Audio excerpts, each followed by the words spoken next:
Regard, œil avisé, prunelles aiguisées, la midinale est aux aguets. Par Pierre Jacquemin et Pablo Pillot-Vivien, tous les jours à 12h30. Bonjour Laurent Blois. Bonjour. Bonjour Ange Romiti. Bonjour. Merci d'avoir accepté notre invitation. Alors Laurent Blois, vous êtes délégué général du SPIAC, syndicat des professionnels de l'industrie de l'audiovisuel et du cinéma. Et vous, Ange, vous êtes secrétaire général de la CGT des hôtels, cafés et restaurants de Cannes. Vous êtes aussi salarié du Carlton, le grand hôtel cannois. Vous travaillez tous les deux sur le festival en ce moment. On va revenir sur les conditions de travail, notamment des salariés et l'envers du décor du festival de Cannes. Mais d'abord un mot, chacun, rapidement, c'est quoi Cannes pour vous, Laurent ? Pour nous, c'est l'occasion d'abord d'être présent officiellement en tant qu'organisation CGT, puisqu'on a les principales organisations qui travaillent dans le cinéma et plus largement dans l'audiovisuel, j'ai envie de dire dans le spectacle enregistré, le Syndicat français des artistes, le SPIAC et la Fédération du spectacle, le CGT. Donc c'est l'occasion de réaffirmer notre présence au moins symbolique. Voilà. Ça c'est le premier élément. Le deuxième élément, c'est que c'est nous qui accréditons les techniciens qui souhaitent être à Cannes et faire des montées des marches parce que c'est pour eux l'occasion de relancer un réseau, etc. Et donc on fait aussi de la billetterie pendant le festival. En tant que professionnel, c'est un moment magique qui est unique sur Cannes, puisque c'est un spectacle permanent dans toute la ville de Cannes où participent grandement la restauration et les hôtels. C'est aussi le top départ de la saison, où on embauche les saisonniers, où c'est le moment privilégié d'entrée pour nos saisonniers dans le travail jusqu'au mois de septembre ou octobre. Et c'est également, en tant que syndicaliste, un moment unique, puisque l'histoire du Festival de Cannes a toujours été liée au social, au départ, et aux luttes également, mais ça se revoit encore de temps en temps pendant le festival, qui est aussi une scène internationale pour pouvoir parler de beaucoup de sujets, pas seulement à l'intérieur du palais, mais aussi à l'extérieur. Justement, un mot d'histoire quand même. Il reste quoi de l'esprit de la CGT, ou en tout cas les CGTistes qui ont participé de la construction de ce festival et qui ont surtout participé à construire bénévolement ce palais aussi des festivals? Qu'est-ce qui reste de cet esprit? Alors, ce qu'il en reste, c'est que la CGT est membre du conseil d'administration du Festival de Cannes. Après, c'est une bataille aujourd'hui. De toute façon, comme c'est une bataille dans le cinéma, d'exister en tant que technicien. Les techniciens, ce sont des gens extrêmement discrets, etc. Bon, très clairement, il faut batailler pour que la CGT soit visible, se montre, etc. Il y a encore de gros enjeux autour de ça, puisque le festival veut réinternaliser toute la billetterie et donc dispenser les organisations professionnelles d'être sur place, ce qui pose un problème, parce que les gens, très clairement, à Cannes, viennent nous voir pour avoir des billets, faire des montées des marches. Voilà. Donc nous, pour exister, alors on pourrait imaginer d'animer des débats, ce qu'on fait d'ailleurs, ça nous arrive, d'animer des débats, on rencontre des organisations syndicales de producteurs. On les rencontre toute l'année à Paris, mais là, ça permet de se rencontrer dans un cadre un peu plus décontracté, d'avoir des échanges, etc. On vient nous-mêmes voir des films, parce qu'après, on n'est pas non plus... ce que je veux dire, c'est que plus que jamais, je veux dire, dans cette société un peu bling-bling, où il faut avoir un nom, ou en tout cas, il y a comme ça, de manière extrêmement éphémère, on va apparaître. Il faut batailler effectivement pour montrer qu'il y a que derrière les paillettes, derrière la lumière, derrière il y a des gens dans l'ombre qui travaillent, quoi. Voilà. Mais on y parvient. Voilà. Justement, je parlais de l'envers du décor, vous venez d'en parler, les gens qui travaillent, qui sont longs, qu'on ne voit pas, les invisibles de Cannes. Vous vous considérez comme les oubliés de Cannes, dans l'hôtellerie notamment, par exemple, où vous voyez le monde entier défiler? Non, on n'est pas oubliés. Nous, on est là pour faire un travail, on le fait.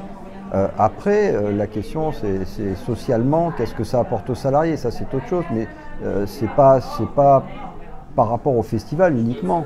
La CGT est importante sur la Croisette parce que elle défend le salariat, notamment sur les salaires, sur les conditions de travail. Et ça, c'est au-delà, bien au-delà du festival du film, c'est toute l'année. Justement, quelles sont vos marges de manœuvre, vous, en tant que syndicat, justement, quand on a un festival comme celui-là? On a vu 1 milliard d'euros, je crois, qui ont été investis pour rénover les hôtels. Est-ce que les conditions de travail, notamment dans l'hôtellerie, quel type de contrats d'ailleurs? C'est plutôt des saisonniers, des CDD, des contrats précaires? Alors, les 1 milliard d'euros, c'est aussi pour faire de l'immobilier. C'est pour ça qu'il faut relativiser. Et les 1 milliard d'euros n'ont pas été aux salariés, ils ont été pour la rénovation des hôtels. ce qui est une bonne chose, hein, puisque ça développe Cannes.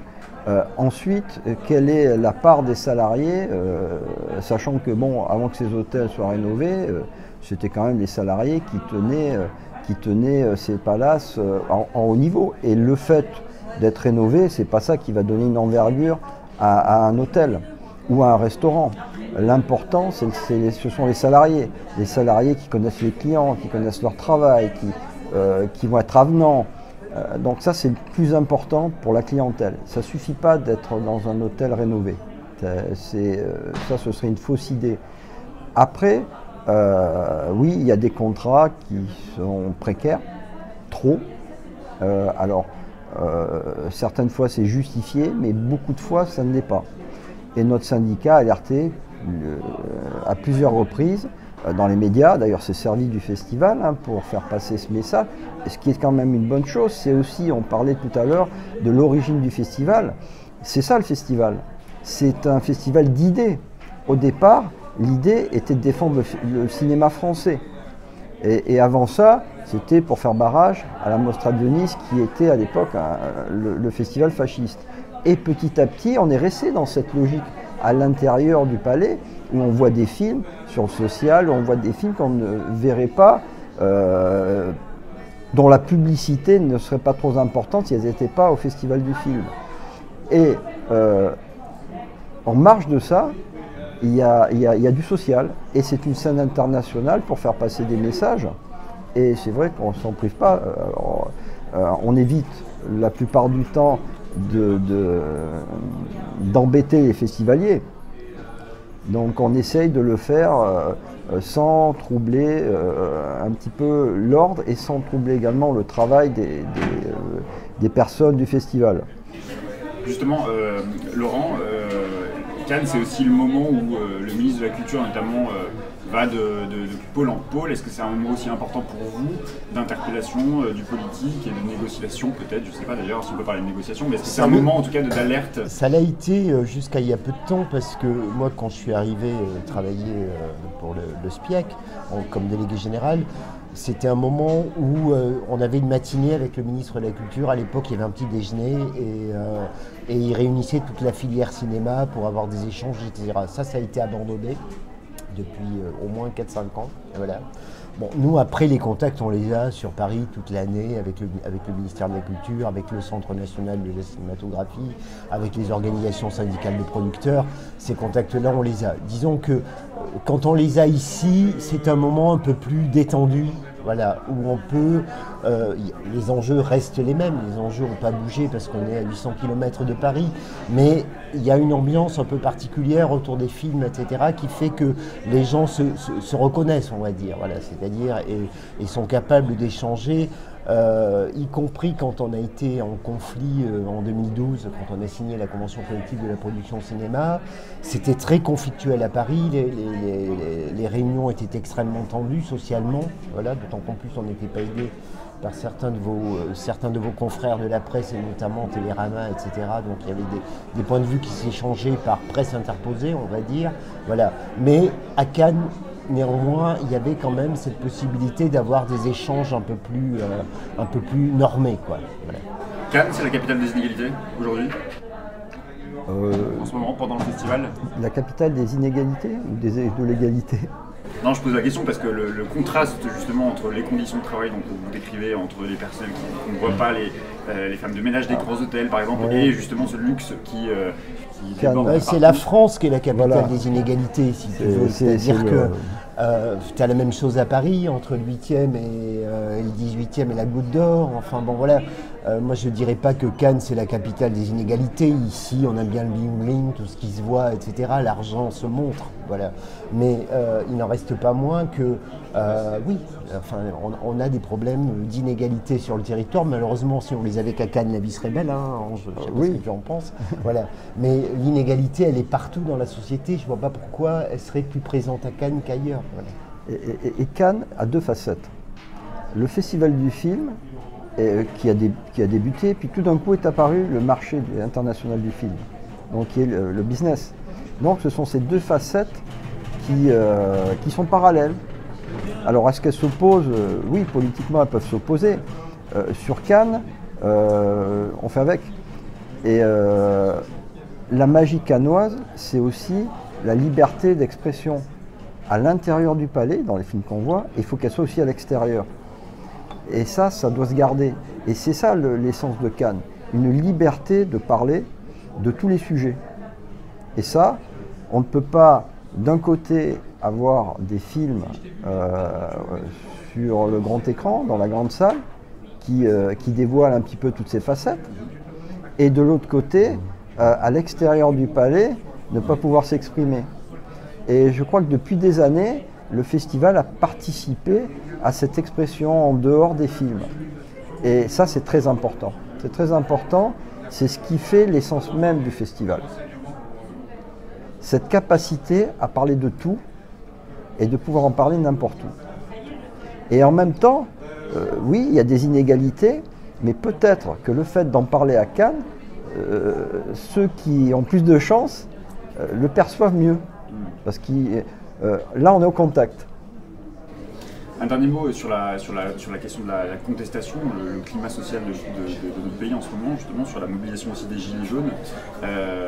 L'ombre des Gilets jaunes plane un peu sur l'ensemble des festivals et on l'a vu notamment avec les intermittents pendant la cérémonie des Molières. Est-ce que vous vous sentez solidaire aussi de cette mobilisation-là? Est-ce que quand on parle de convergence, on a entendu le premier monsieur Philippe Martinez dire qu'il fallait rejoindre les Gilets jaunes mais chaque samedi. Est-ce que ça résonne aussi parmi les professionnels de l'hôtellerie mais aussi les professionnels du cinéma? Alors, nous, dès l'apparition du mouvement, on a réuni notre conseil national au SPIAC et on a fait une motion de soutien aux Gilets jaunes. Voilà. Même si on savait qu'il y avait des choses avec lesquelles on n'était pas d'accord, mais on a essayé effectivement de créer des convergences. Dans le cadre du conflit des intermittents, puisqu'on suit aussi, on est en plein quand même, la question des intermittents n'est pas réglée au moment où nous parlons. C'est-à-dire qu'il y a eu un accord interprofessionnel signé unanimement par les gens du spectacle, employeurs et organisations syndicales de salariés. On attend que le ministre prenne ses responsabilités et fasse étendre l'accord qui a été signé. Pour l'instant, ce n'est pas le cas. Voilà. On espère qu'il y aura un Conseil national des professions du spectacle le courant juin pour pouvoir aborder avec lui ces problématiques-là. Donc, mais pour l'instant, tout reste un peu, j'ai envie de dire, dans le flou. Donc, bien évidemment qu'il faut que des convergences se créent et on travaille à créer des convergences avec les Gilets jaunes, pas sur n'importe quelle base, parce que rien ne serait pire que d'aller sur des approches faussement semblables. C'est-à-dire qu'il faut quand même faire attention à ce qu'on fait et avec qui on le fait. Voilà. Mais au-delà de ça, je crois que ce qui s'exprime, ce que nous on ressent et qui s'exprime à travers, c'est l'espèce de sentiment dans lequel on peut être qu'au fond, tout l'institutionnel aujourd'hui ne sert plus à rien, les organisations syndicales ne servent plus à rien, voilà. Donc bien évidemment qu'on a intérêt à travailler d'abord pour contrer cette idée-là, c'est-à-dire qu'à un moment donné, y compris les corps intermédiaires, y compris les représentants des organisations syndicales, rien ne serait plus faux que de penser que ça ne sert à rien, quoi. Voilà. Alors, je crois que le problème des Gilets jaunes, il part d'un mal-être français. Il y a un vrai problème en France, un problème sociétal, où une grande partie de la population n'y arrive plus.